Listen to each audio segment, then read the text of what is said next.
Hello everyone and welcome to a new video from Your Overwatch. I'm Eddie the Chump, and today we'll be talking about some curious information recovered from more data mining of Overwatch and its recent anniversary patch. This source comes from Reddit user Ethan Chiavo, who in turn was able to see the following info with help from Twitter user Miss Chanix. So what did this mine reveal? Well, firstly, there's no sight of Doomfist, which considering this mine is from the current anniversary patch is not that surprising. What is there though are references to Event 7 and Golden Lootboxes.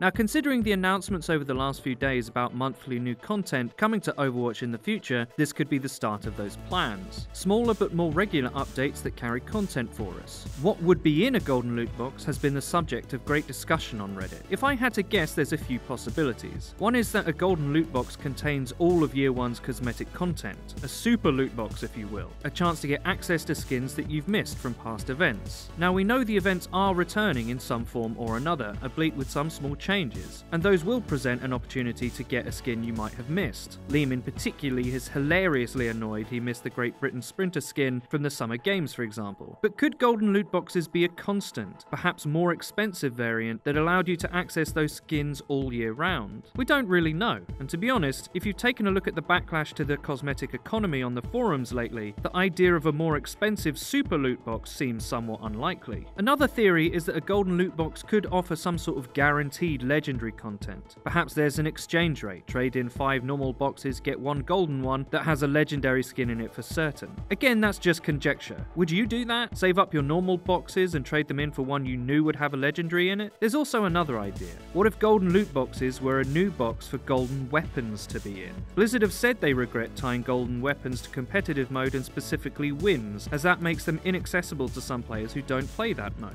Is this new loot box going to drop you that golden Hanzo bow you've always wanted? I can kind of see it. It's perhaps a good way to give users access to that content who either don't play competitive or don't want to. One idea I had was that Golden Loot Boxes could replace some of the reward system for arena mode or elimination. Currently you just earn regular loot boxes for a series of wins, but what if they changed that structure? Perhaps in a Trials of Osiris type model from Destiny, you got one of these special golden boxes for 9 wins in a row. You know, kind of like a Trials card. So if you don't play comp but you do play arena, there's a way for you to get a golden weapon that's still challenging. I like that idea actually. Maybe I've been playing way too much Destiny. I've definitely been playing way too much Destiny. But tiered loot tied to increasing challenge appeals to me. Any of you guys think that's cool? I do. Let's change our attention over to Event 7. Now, the time of year we're in seems to line up well with summer. We do know the old events are returning, so is Summer Games returning as Event 7 a no-brainer? Well, possibly. But it could also be something completely different. With the content model changing to something that occurs with increased regularity, will the events be more tied in with the content that's actually dropping in them? Is Event 7 the launch of Season 5, for example? Will that have its own content to make the start of the season feel special? New things are on the horizon, nudge nudge wink wink, so could we be getting an event based on the moon if the new map is indeed the Horizon Lunar Colony? Just because content is being released on a more regular basis, that doesn't automatically mean there's a new event every month. That'd be exhausting. Or maybe not. Maybe the community would love the feeling that every month something special was going to happen. So here's what we do know. There's most likely a new Golden Loot Box on the way. What they contain and how their economy works is still unclear. We know there is a new event on the way too, but we don't know if it's an old one that's returning like Summer Games, or a new kind of event more in line with the monthly content drops. Let us know in the comments what you'd like from a Golden Loot Box, and whether or not you think the next event is a sign of things to come in terms of monthly updates. I hope you enjoyed the video. If you did, please don't forget to leave a rating. If you never want to miss another one of our videos again, please click the bell icon next to the subscribe button on our channel to join the notification squad. You'll be in good company. Please check out our Discord, where you can join one of the biggest Discord communities for Overwatch out there. And also finally, please check out our Twitter, so where you can find updates about new videos and other cool stuff. I've been Eddie the Chump, and until next time.